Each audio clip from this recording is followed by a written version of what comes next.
Hello guys, কেমন আছেন সবাই? আমি পিয়াল বিডি টেক চ্যানেলের পক্ষ থেকে আপনাদের সবাইকে স্বাগতম। আজ আপনাদের জন্য একটি অতি সাধারণ ট্রিক নিয়ে হাজির হলাম।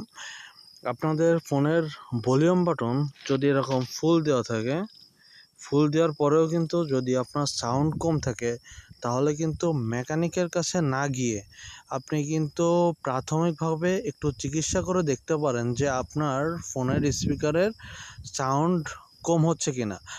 কেননা হচ্ছে কি, আপনার ফোনের স্পিকার সাউন্ড কম হচ্ছে কিনা, এই যে আমার স্ক্রিনে যে স্পিকারের যে সেইগুলো দেখতে পাচ্ছেন, ছোট ছোট যে ছিদ্রগুলো দেখতে পাচ্ছেন, আপনি কিন্তু আঙ্গুল দিয়ে যদি চেপে ধরেন তাহলে কিন্তু সাউন্ড অনেকটা কম আসবে। সেক্ষেত্রে আপনাদের করণীয় কি, যে আপনারা জেনারেলি যেমন এই যে আমার একটা সিম্বল দেওয়া আছে তীর চিহ্ন, যে ছোট ছোট ছিদ্র আছে, ছিদ্রগুলো যে পুরোপুরি ময়লা জমে কিংবা কার্বন জমে অনেক দিন ওয়াশ না করার কারণে কিংবা পরিষ্কার না করার কারণে কোনো প্রকারের ময়লা ওর ভিতর জমে আছে কিংবা ধুলোবালি জমে আছে কিনা, সেটা আপনারা চেক করে নেবেন। সেক্ষেত্রে আপনারা একটা ব্রাশ, টুথব্রাশ হোক কিংবা মোবাইল পরিষ্কার করা ব্রাশ আছে, এগুলো দিয়ে কিন্তু আপনারা ওগুলোকে কিন্তু একটু ঘষা মাজা করে পরিষ্কার করে নিতে পারেন।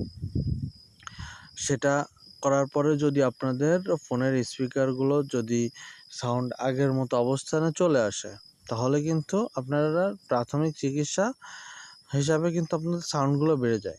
কিংবা আপনারা কিন্তু মোবাইল এই যে স্পিকারের গান শোনার জন্য কিংবা ইয়ার স্পিকার যেটা বলেন, এখানে যদি সাউন্ড কম হয়ে থাকে, এর জন্য কিন্তু অনেক সময় স্প্রে কিনতে পাওয়া যায়, অনেক স্প্রে কিনতে পাওয়া যায়।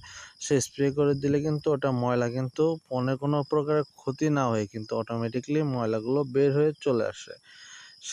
সেক্ষেত্রে আপনারা কিন্তু সেটাও ইউজ করে দেখতে পারেন। সেক্ষেত্রে সেই কাজগুলো যদি করে থাকেন, তাহলে কিন্তু যদি এবং কাজ হয়ে থাকে, তাহলে কিন্তু আপনার 1 থেকে 1,500 টাকা কিন্তু সেভ হয়ে যাচ্ছে। আর এটা করার পরেও যদি কাজ যে না হয়, তাহলে কিন্তু আপনার অবশ্যই মেকানিকের শরণাপন্ন হবেন। মানে আপনার ফোনটা মেকানিকের দোকানে নিয়ে যাবেন, তারপরে যে সমস্যা হয় সমাধান করে নেবেন। আপনাদের এই সাধারণ ট্রিকটি জানানোর কারণ হচ্ছে, অনেক সময় এই সাধারণ বিষয়ের কারণে কিন্তু আপনাদের অনেক টাকার ড্যামারেজ চলে যায়। সেক্ষেত্রে যদি না যায়, সেই কারণে আপনাদের এই সাধারণ ট্রিকটি শেয়ার করা আপনাদের কাছে। ভিডিওটি যদি ভালো লেগে থাকে, অবশ্যই ভিডিওটিতে লাইক করে ভিডিওটি শেয়ার করে সবাইকে জানার সুযোগ করে দিবেন এবং চ্যানেলটি সাবস্ক্রাইব করে আমার সাথেই থাকবেন। ধন্যবাদ সবাইকে, যাতে করে আপনারা নতুন নতুন সব আপডেট ভিডিওগুলো পেতে পারেন। ধন্যবাদ সবাইকে।